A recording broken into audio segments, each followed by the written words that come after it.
नमस्कार दोस्तों, सबसे पहले एक बड़ा सा थैंक यू मेरी YouTube फैमिली को।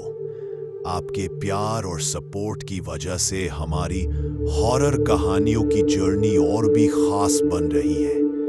आप सभी मेरे लिए एक फैमिली जैसे हो और आपके बिना ये कहानियां अधूरी है।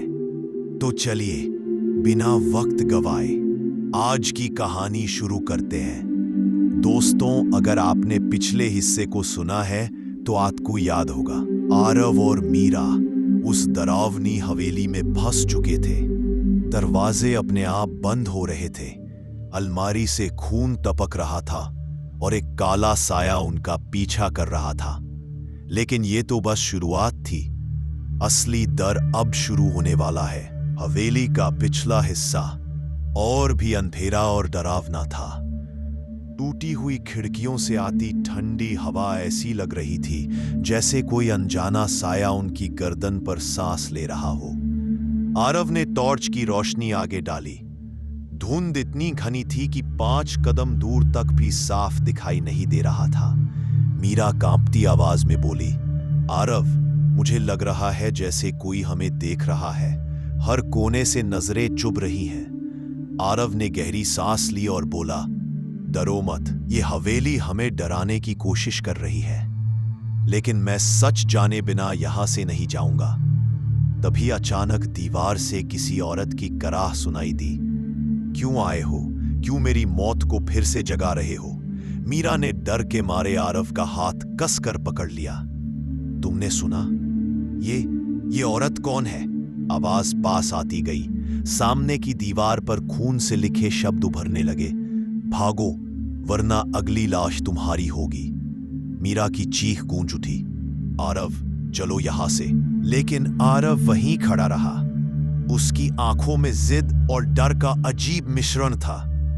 नहीं, अब ये हवेली मुझसे अपने राज छुपा नहीं सकती। वो आगे बढ़ा और अचानक फर्श हिलने लगा।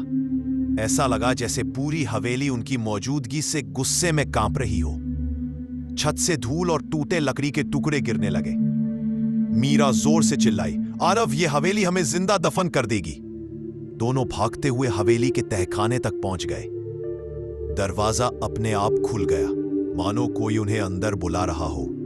तहखाना बेहद ठंडा था। दीवारों पर जंजीरें टंगी थीं और जमीन पर सूखे खून के निशान साफ दिखाई दे रहे थे। मीरा ने कांपते हुए कहा, ये जगह तो किसी जेल जैसी है। यहां किसी को बांध कर रखा गया था। अचानक एक पुराना आईना चमक उठा।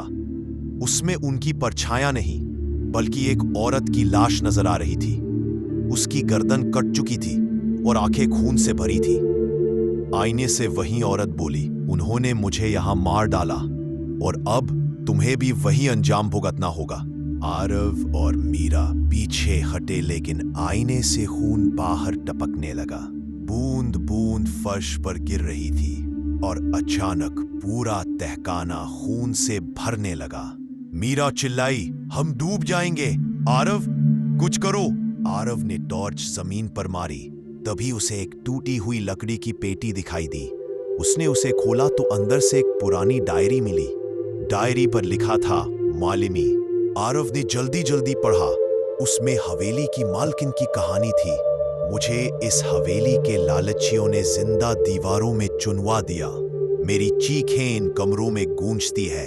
जब तक मेरा बदला पूरा नहीं होगा, कोई भी इस हवेली से जिंदा नहीं जा सकेगा। मीरा की आंखों से आंसू बहने लगे। आरव तो दोस्तों, आरव और मीरा अब हवेली के सबसे गहरे रहस्य तक पहुंच चुके हैं। लेकिन क्या वो इन खून के प्यासे सायों से बच पाएंगे या हवेली उन्हें भी अपना हिस्सा बना लेगी? इसका जवाब मिलेगा अगले हिस्से में। अगर आपको ये डरावनी कहानी पसंद आई हो तो वीडियो को लाइक करें, कमेंट करके अपनी राय बताइए और चैनल को सब्सक्राइब करना मत भूलिए, क्योंकि आगे और भी खौफनाक कहानियां आपका इंतजार कर रही हैं।